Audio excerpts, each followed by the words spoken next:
I'm Jay. And I'm John. And we're Bucket List Travellers. And today we're taking you on a walking tour of San Remo, Italy. We're starting our walking tour of San Remo at the Piazza Colombo.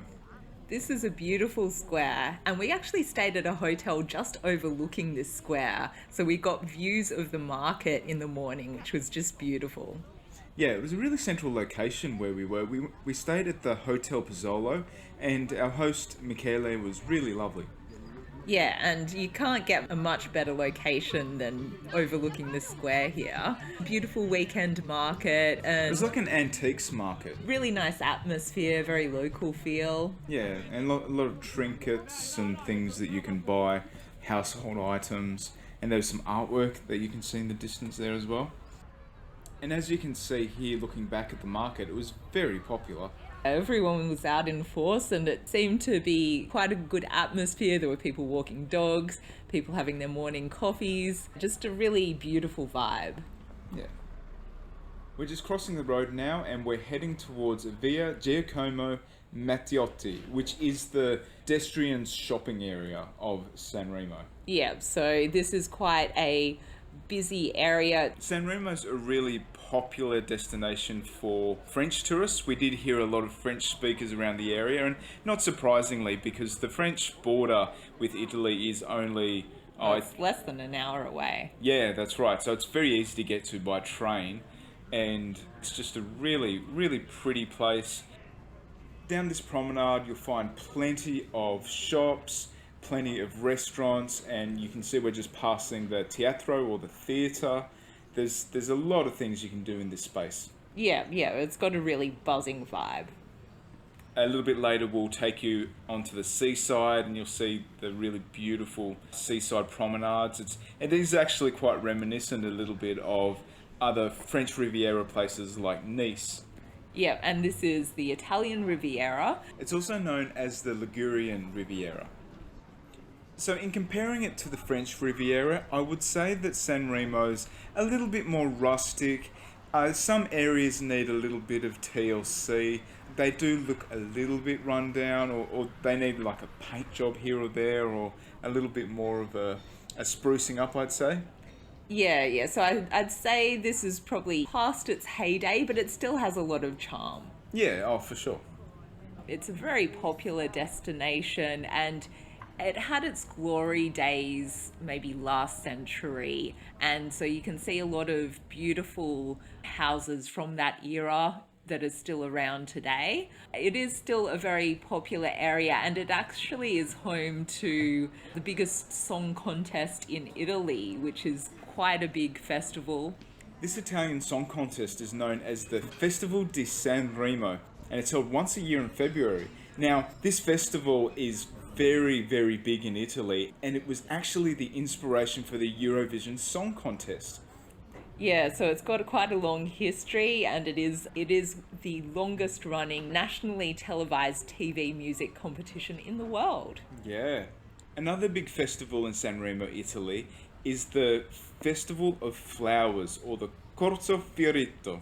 Yeah, so this is an event that includes a parade with floats adorned with flowers, and it's really vibrant. The town really comes alive with lots of colour and plenty of flowers, and that is why San Remo is often known as the town of flowers. Yeah, this festival's been going on for over 100 years, so it started in 1904. So this was our first stop in Italy. We came over from the French border. So we took a train to Ventimiglia, and then a train from Ventimiglia to San Remo. The trains in Italy are pretty good, aren't they? Yeah, they're really nice, really modern, a really cheap way to get around as well. So the rides we'd be on trains for a couple of hours, and they'd be maybe €10. And the network's really extensive as well. They've got fast trains, or the high-speed trains in Italy are a bit more expensive, but they're really fast. And we mainly took the slower regional trains, but they were also really good. The trains were really modern, and have a whole video dedicated to train travel in Italy. If you're interested in watching that, we'll put a link in this video. Our first stop in Italy was San Remo, and we really enjoyed it. We spent a couple of days here It was really relaxing, really nice beaches around here. Our Italian is pretty minimal, and we managed to get by with mainly English and a few Italian sentences. Yeah, so if you're wondering, English is spoken pretty widely around here, especially in the service areas. So, your hotel and most restaurants and bakeries and supermarkets. But people will be able to speak English. They'll also be able to speak French as well, being so close to the French border. So, if you're an English speaker or French speaker, you'll be fine in San Remo. One of the things to really sink your teeth into are the restaurants here in San Remo. So, yes, there are plenty of pizzerias and pasta places, but you should also try and check out some of the regional dishes of the area. So, one dish in particular is the burrito, which is a fish stew. Yeah, it's a fish stew, and, being right next to the ocean, you have to try the fish when you're in San Remo. Yeah, what I really liked about San Remo is like a lot of restaurants have the seafood displayed in little glass cabinets outside the restaurant, so you can kind of see how fresh it is. There is a local pizza variety called the Sardinaira. And that's topped with sardines, as the name kind of indicates. There's also a local torte called the Torta Verde, which is a vegetable torte. Yeah, so it's basically Swiss chard, feta cheese, onion, potato and eggs all mixed in together. Yep, and we had that when we were in San Remo, and it was delicious. While we're on the topic of restaurants, one thing to bear in mind when you are dining in Italy is that most restaurants will charge a coperto, which is a cover charge. So it's usually expressed as a per person charge. We've seen it between €1 to €2.50 per person.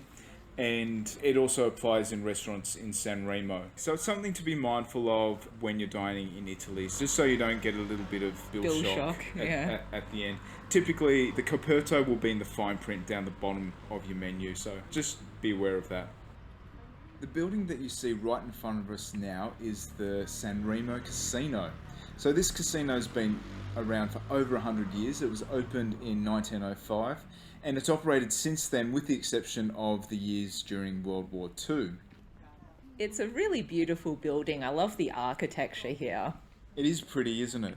And what's quite interesting about the casino is that for a long period, the operation of casinos in Italy was illegal. However, this casino was tolerated, or it was granted exceptions around the Italian gambling laws, just in order to allow the resort to compete with other casino areas like in nearby Monaco and casino towns in France.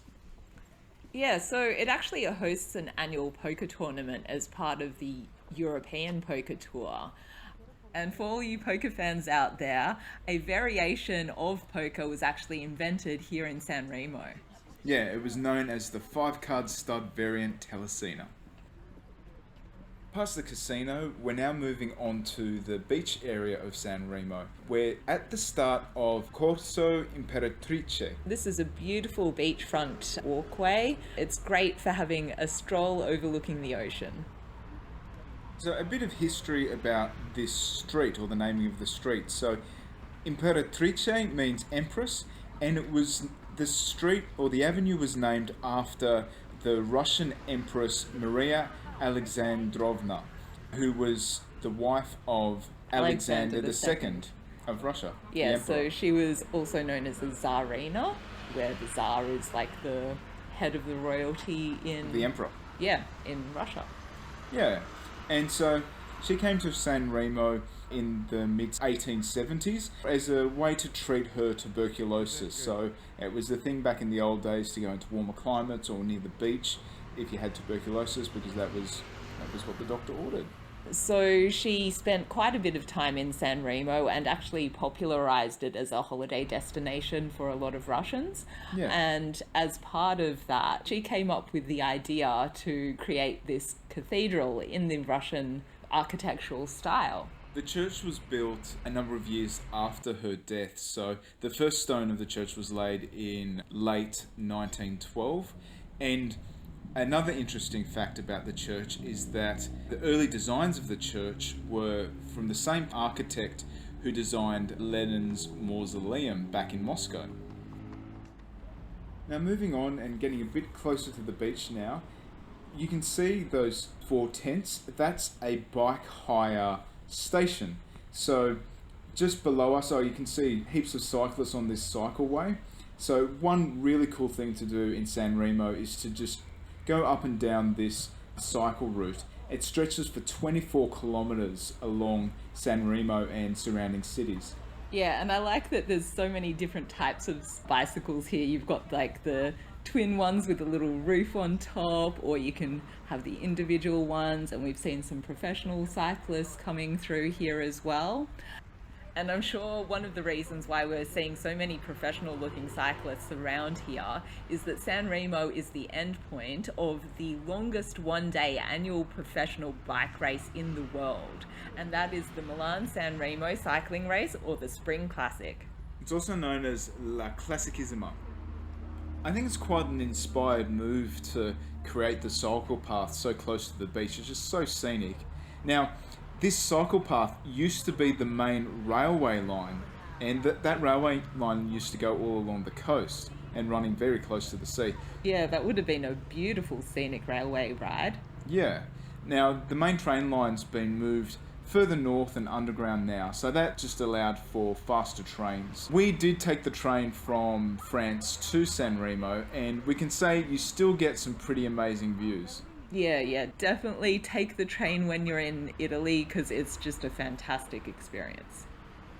Another interesting fact about this Corso is that the palm trees that are dotted along the walkway were all donated as a gift from the Empress Maria that we spoke about earlier. And as a result of this donation, that was why the Corso was named in her honour.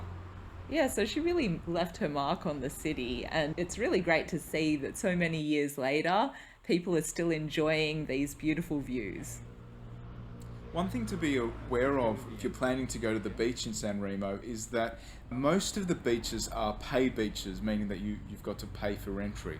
Yeah, so they're all quite fenced off, and there's a gate that you need to go through in order to access the beach, because they are the private beaches. And so entry fees, which include the use of a changing room, is usually around €2 to €3 for a day. And you can also get things like a cabin or a beach umbrella or a deck chair, and those will be extra as well. As you can see, it's pretty easy to walk around San Remo. Yeah, and it's a really nice area to walk around. Lots of pedestrian-friendly streets and that sort of thing. Now, the train station is about 20 minutes walk from the city centre, and the nearest airport to San Remo is in Nice in France. Yeah. If you did want to take public transport in San Remo, there are local buses as well as trolley buses. Moving away from the beach, we're taking you to some of the back alleys of San Remo, which is quite fascinating in itself.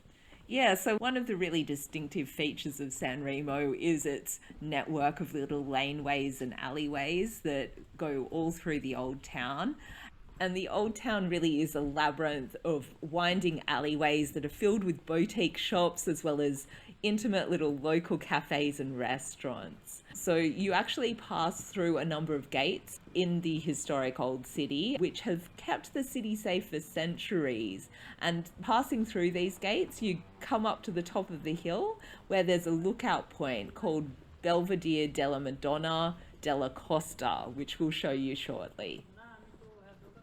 This building off to our right here is the Co-Cathedral of San Siro. So this is the oldest standing religious building in San Remo, and it's one of the main examples of Romanesque architecture in this area. Yeah, so it actually dates back to the 12th century. When renovations were carried out in 1948, they found traces of a previous church that dated all the way back prior to the year 1000. So this site is very, very ancient. So one iconic thing about Italy that we love are its piazzas. Yeah, so they're just central squares and really great to eat outside, eat al fresco dining, and just do a bit of people watching as well. Here we have the Chiesa di Santo Stefano. So this is also a very old church. And Chiesa means church in Italian. So from what we can gather, this church started construction way back in the 11th century. However, it wasn't completed until halfway through the following century. So we mentioned that there was a series of gates that lead you through the old city of San Remo, and this is the first of them. So it's called the Porta di Santo Stefano, which is the door of Saint Stephen. These doors or gates are a system of doors that lead through the medieval district of Pigna. There are actually 11 internal doors that keep the city safe, and they were built to keep the city safe from invaders. Specifically the Barbary pirates of North African origin. Yeah, so I guess we're reasonably close to Africa here, being just across the Mediterranean from it. Yeah, so there's doors all the way through the city, so you can kind of lock down different sections of the city right up until the top. And these doors date back to 1321. We can tell that because there's Latin engravings above the doors. Really fascinating seeing that these doors have been here for so many centuries. Yeah, it's really cool going through these walkways. You're like transported back into another time. Yeah, and you can see all the buildings that are around it that are all connected by these little doorways, which is really fascinating because, yeah, where we're from in Australia, most of the houses are quite standalone, whereas here in San Remo, everything's kind of connected together, which is really different. It's like a little maze coming through here, which is a really unique experience. I also like the different colours of the different houses, like the yellows and the pinks. It's really beautiful. Yeah, it's really pretty, isn't it? Yeah, and it comes up really nicely if you're planning on doing some Instagram photography in San Remo. Our photos came out probably even better than seeing it in person, I'd say.